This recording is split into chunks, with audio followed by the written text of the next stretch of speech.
18 मार्च 2025 मेरठ के एक थाने में भागते हुए एक शख्स आता है और पुलिस वालों को कहता है कि वो उसकी भाई की रिपोर्ट जल्दी से लिखें और उसके भाई को फटाफट ढूंढें। उसका भाई यानी सौरव राजपूत वैसे तो एक मर्चेंट नेवी का ऑफिसर था और हाल ही में ही लंदन से होली मनाने के लिए वापस आया था, लेकिन कुछ दिनों से ना ही वो अपने परिवार से मिल रहा था और ना ही उनके फोन पिक कर रहा था। उसने पुलिस को बताया कि उसे और उसके परिवार को ये शक है कि मुस्कान रस्तोगी, जो कि सौरव राजपूत की पत्नी है, वो उन्हें जानबूझ के अपने परिवार से मिलने नहीं दे रही है। इस रिपोर्ट के तुरंत बाद पुलिस मुस्कान के घर पहुंच गई और वहां जाकर इसके बाद जो पुलिस ने देखा उसे देखकर पुलिस वालों के होश उड़ गए। पूरे देश में ये खबर आग की तरह फैल गई और चारों तरफ इसके खिलाफ आवाज उठनी शुरू हो गई। 4 तारीख को दिया उन लोगों ने। पर आखिर उस घर में ऐसा हुआ क्या था? ये एक ऐसा सच था जिसे सुन के सबके पैरों तले जमीन खिसक गई। तो बिना किसी देरी के इस कहानी के बारे में गहराई से बात करते हैं। Hi friends, myself Prashant Upadhyay. Today we have another case of Meerut drum case. 2016 में सौरव और मुस्कान की लव मैरिज हुई थी। सौरव एक मर्चेंट नेवी ऑफिसर था। इस मैरिज के कुछ टाइम बाद इन्हें एक लड़की हुई, जो लड़की अब लगभग 5 से 6 साल की हो चुकी थी। उनका एक खुशहाल परिवार था, लेकिन इस खुशहाल परिवार के पीछे एक गहरी कहानी छुपी थी। मीडिया रिपोर्ट्स की माने तो सौरव के फैमिली वाले इस मैरिज के स्टार्टिंग से ही खिलाफ थे, लेकिन सौरव अपनी पत्नी मुस्कान से बहुत ज्यादा प्यार करता था और सौरव ने कहीं न कहीं अपने परिवार के खिलाफ जाकर मुस्कान से शादी करी थी। सौरव उस समय मर्चेंट नेवी में थे। ये एक ऐसा काम था जिसकी वजह से उन्हें काफी टाइम तक अपने घर से बाहर रहना पड़ता था, लेकिन अचानक अपनी शादी के कुछ टाइम बाद सौरव ने वो नौकरी छोड़ दी, क्योंकि वो चाहते थे कि वो अपना वक्त अपनी फैमिली के साथ बिताएं। और ये बात सौरव के घर वालों को काफी अटपटी लगी। अचानक से शादी कर लेना, अचानक से अपनी नौकरी छोड़ देना। सौरव के परिवार को लगता था कि मुस्कान उन्हें भड़का रही है, जिसकी वजह से वो ये सारे कदम उठा रहा है। इन बातों को लेकर सौरव और उनके परिवार में काफी दूरियां पैदा हो गई थी और धीरे धीरे ये झगड़े इतने ज्यादा बढ़ गए थे कि सौरव और मुस्कान एक रेंटेड हाउस में रहने लगे और सौरव के अपने परिवार के साथ संबंध खराब होने लगे। सौरव का अपने परिवार को छोड़ना, अपनी नौकरी को छोड़ना बिल्कुल भी आसान नहीं रहा होगा, लेकिन उन्होंने अपनी पत्नी की खुशी के लिए ये मुश्किल कदम उठाया और फिर 2019 में उनकी एक बेटी हुई। सौरव और मुस्कान के लिए शायद ही इससे बड़ी कोई खुशी हो सकती थी। अब सौरव ज्यादा से ज्यादा समय अपनी बेटी के साथ बिताना चाहते थे, लेकिन दूसरी तरफ मुस्कान के जीवन में कुछ और चल रहा था। एक दिन मुस्कान को अपने फोन पर एक मैसेज आया, एक ऐसा मैसेज जो उसकी जिंदगी को उथल पुथल करने वाला था। मुस्कान से शादी करने के बाद सौरव ने बहुत ही ज्यादा मुश्किल कदम उठाए। उन्होंने अपनी नौकरी छोड़ी, मुस्कान की खुशी के लिए उन्होंने अपना घर तक छोड़ दिया, माँ बाप से दूर रहने लगे। लेकिन 2019 में ही उनके परिवार में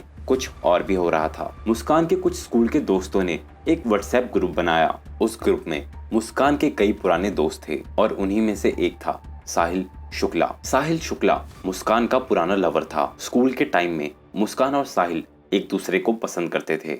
वो एक दूसरे से बहुत ज्यादा करीब थे, लेकिन वक्त के साथ साथ वो दोनों एक दूसरे से अलग हो गए और अपनी अपनी जिंदगियों में आगे बढ़ गए। लेकिन उस व्हाट्सएप ग्रुप की वजह से इन दोनों की बातें फिर से शुरू हो गई। ये एक दूसरे से बातें करते करते एक दूसरे से मिलने लगे। धीरे धीरे वो पुराना प्यार वापस जागना शुरू हो गया। लोगों ने बातें शुरू कर दी थी और यहीं से शुरू हुआ इन दोनों का अफेयर। कई महीनों तक साहिल और मुस्कान एक दूसरे से छुप छुप कर मिलते रहे, लेकिन एक दिन सौरव को ये बात पता चल गई। कुछ मीडिया रिपोर्ट्स की माने तो कई बार ऐसा होता था कि जब सौरव घर पे नहीं होते थे तो साहिल शुक्ला छिपते छिपाते उनके घर में आता था, जो चीज उनके मकान मालिक ने नोटिस कर ली थी और ये बात उनके मकान मालिक ने सौरव को बता दी थी। और जब सौरव ने इसके बारे में पता किया तो उनके होश उड़ गए। उन्हें एक टाइम के लिए विश्वास नहीं हुआ कि ये वही मुस्कान है जो उनसे इतना ज्यादा प्यार करती थी। सौरव की दुनिया बिखर सी गई थी। जिस लड़की के लिए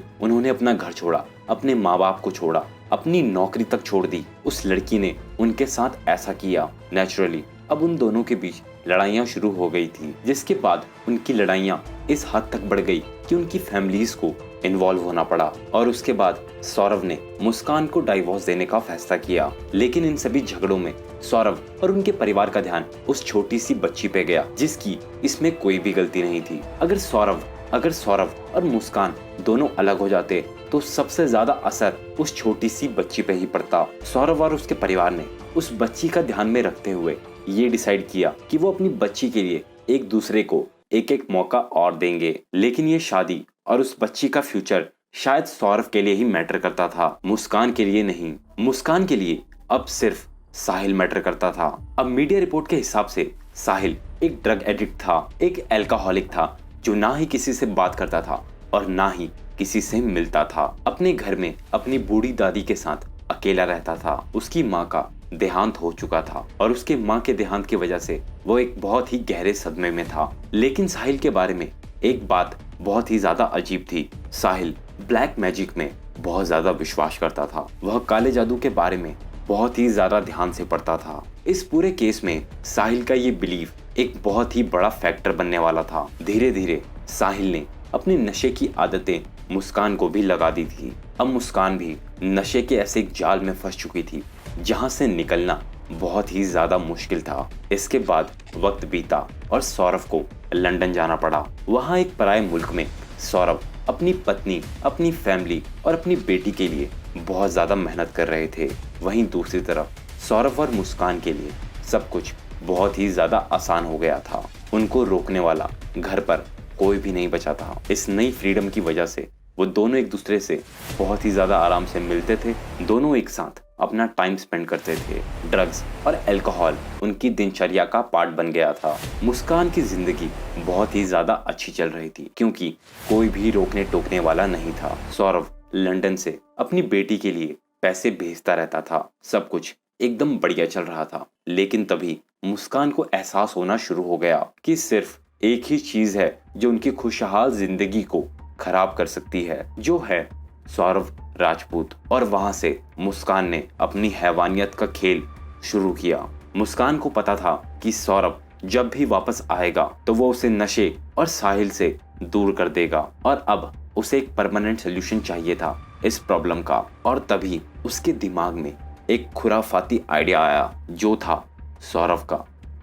और इसी प्लान को अंजाम देने के लिए उसने एक घिनौनी चाल चली। अब जो मैं बताने जा रहा हूँ उसे सुनकर आप सभी शॉक हो जाएंगे। इस केस में जो आगे चीजें हुई हैं वो बहुत ही ज्यादा भयानक हैं। मुस्कान ने किसी एक नंबर से एक फेक स्नैपचैट आईडी बनाई जिसका नाम उसने साहिल की माँ के नाम पे रखा, जो माँ अब इस दुनिया से जा चुकी थी। इस आईडी से उसने साहिल को मैसेज करना शुरू किया। जैसे कि मैंने पहले भी बताया था कि साहिल काले जादू में बहुत ज्यादा विश्वास रखता था, तो उसे लगने लगा कि शायद उसकी माँ ही उसे मैसेज कर रही है। अब मुस्कान उन मैसेजेस में ये लिखने लगी कि मुस्कान एक बहुत अच्छी लड़की है, तुम मुस्कान का साथ हमेशा देना और मुस्कान जो कहे वही करना। जिसकी वजह से अब साहिल मुस्कान के चंगुल में फंस चुका था। वो वही चीजें करता जो मुस्कान उसे करने को कहती। अब साहिल को पूरी तरह से यकीन हो चुका था कि ये जो भी चीजें हो रही हैं वो उनकी माँ ही कर रही है। कुछ रिपोर्ट्स के हिसाब से नवंबर 2024 में इन्होंने सौरभ राजपूत को मारने का प्लान बनाया। इन दोनों के दिमाग में अब अलग अलग खौफनाक प्लान आने लगे थे। धीरे धीरे इन्होंने सारी तैयारियां शुरू करी। मुस्कान मार्केट जाकर कुछ बड़े चाकू खरीद कर लेके आई, यह बोलकर कि वो घर में चिकन बनाते हैं जिसके लिए उन्हें ये बड़े बड़े चाकू चाहिए। इसके बाद मुस्कान एंजाइटी होने का नाटक करती है जिसकी वजह से डॉक्टर उसे कुछ नींद की दवाइयां दे देता है। इन दोनों का प्लान एकदम सेट था। अब बस कमी थी तो सिर्फ एक चीज की, सौरभ के लंदन से वापस आने की।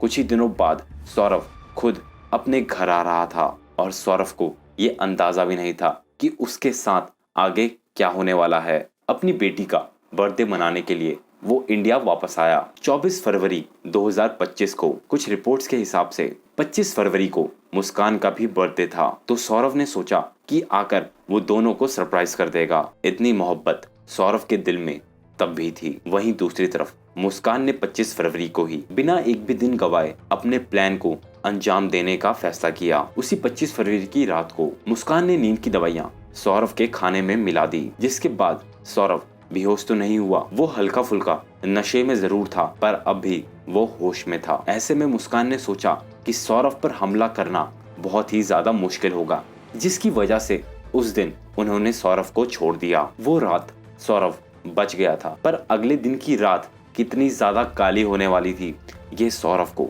पता भी नहीं था। लेकिन उसके बाद मुस्कान ने अपने प्लान को थोड़ा आगे शिफ्ट कर दिया। अब मुस्कान और सौरभ एक दूसरे से बहुत ही ज्यादा प्यार से बातें करने लगे थे। वो एक दूसरे के साथ बहुत ही ज्यादा प्यार से रहने लगे थे, पर ये सब मुस्कान का सिर्फ एक नाटक था। वो तो बस एक मौका ढूंढ रही थी कि कब उसे मौका मिले और वो सौरभ को रास्ते से हटा दे। 4 मार्च की रात को मुस्कान को फिर से वही मौका मिला और मुस्कान ने फिर वही काम किया। उसने सौरभ के खाने में बहुत सारी नींद की गोलियां मिला दी, जिसकी वजह से इस बार सौरभ बेहोश हो गया था। इसके बाद जो मैं आपको बताने जा रहा हूँ वो आप तभी सुनना अगर आप मन से कठोर हैं, वरना आप अभी इस वीडियो को यहीं से छोड़ सकते हैं। सौरभ के बेहोश होने के बाद चुपचाप साहिल घर में आया। मुस्कान ने वो नए चाकू निकाले और मुस्कान ने वही चाकू सौरभ के सीने में घोंप दिया। एक बार नहीं, मल्टीपल टाइम्स। थोड़ी ही देर बाद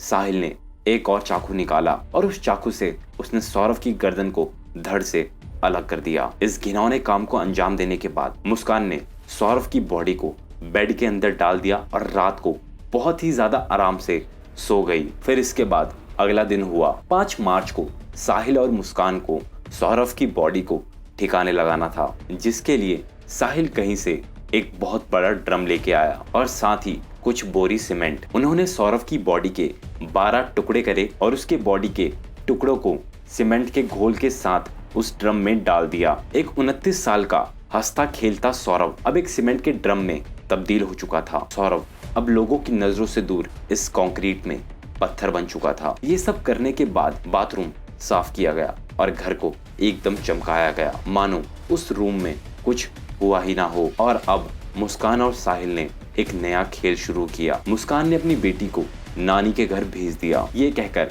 कि सौरभ और उसे कुछ प्राइवेट टाइम बिताना है। और ये कहकर कुछ टाइम बाद 5 मार्च को साहिल और मुस्कान एक वेकेशन पे चले गए। अपने गिल्ट और किसी भी खौफ से परे ये दोनों उसी दिन हिमाचल की सैर पे निकल गए। लेकिन वो ट्रिप सिर्फ एक वेकेशन नहीं था, बल्कि इनके लंबे चौड़े प्लान का एक हिस्सा था। जब साहिल और मुस्कान हिमाचल पहुंचे तो मुस्कान के पास सौरभ का मोबाइल फोन था, जिससे वो सौरभ के सोशल मीडिया को हमेशा अपडेट कर रही थी। वो सबको सौरभ के बिहाफ पर मैसेजेस कर रही थी, फेक पोस्ट कर रही थी और ये दिखा रही थी कि सौरभ और मुस्कान बड़ी ही खुशी से हिमाचल घूम रहे हैं। इसी बीच सौरभ के घर वाले सौरभ को कॉल करने की कोशिश करते हैं, जिसके रिप्लाई में सौरभ उनका फोन नहीं उठाता है। आखिर वो फोन उठाता भी कैसे, क्योंकि अब तक उसकी लाश सड़ गल चुकी थी। और यहीं से सौरभ की फैमिली का शक पैदा होना शुरू होता है। उसकी फैमिली को लगता है कि सौरभ सोशल मीडिया पर सब कुछ अपडेट कर रहा है।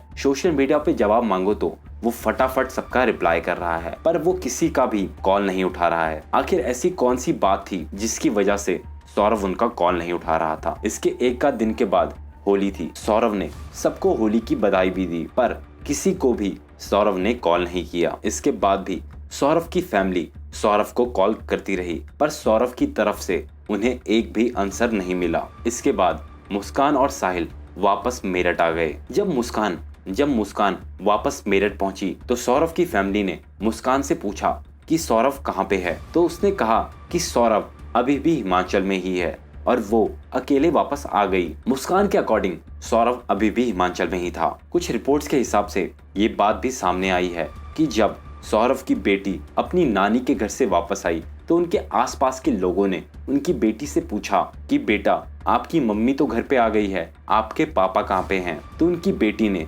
जवाब दिया कि पापा ड्रम के अंदर हैं। फिलहाल ये बात सिर्फ रिपोर्ट्स में ही कही गई है। इस बात में कितनी सच्चाई है ये मुझे भी नहीं पता है। अब भी मुस्कान एक के बाद एक झूठ बोलती रही और इस समय तक सौरभ के घर वालों का शक बहुत ज्यादा बढ़ चुका था। उन्होंने सौरभ को ढूंढने के लिए पुलिस स्टेशन में भी रिपोर्ट लिखवा दी थी और उसके बाद ही मेरठ पुलिस सौरभ को ढूंढने लग जाती है। पुलिस मुस्कान के घर पहुंची और मुस्कान ने वही घिसी पिटी कहानी सुना दी, लेकिन दरवाजे पर पुलिस को देखकर मुस्कान थोड़ा सा घबरा गई। इसके बाद मुस्कान अपनी मम्मी पापा के पास चले गई, लेकिन जब मुस्कान अपनी मम्मी के पास गई तो मम्मी को देखकर रोने लगी और रोते रोते उसने अपनी मम्मी को बताया कि उसने और साहिल ने मिलकर सौरभ को मार दिया है। उसकी माँ एक टाइम को कुछ समझ नहीं पाई।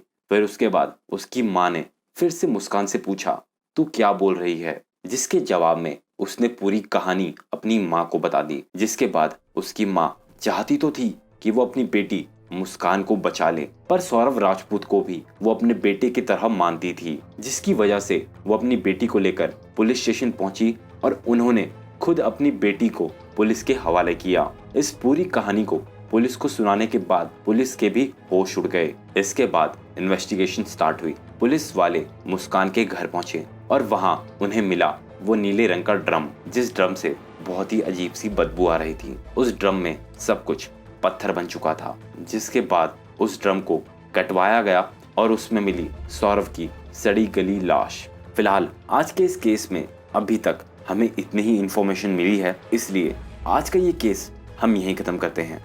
ऐसी ही मोर ट्रू क्राइम वीडियोस देखने के लिए हमारे चैनल PR मेज को सब्सक्राइब करें।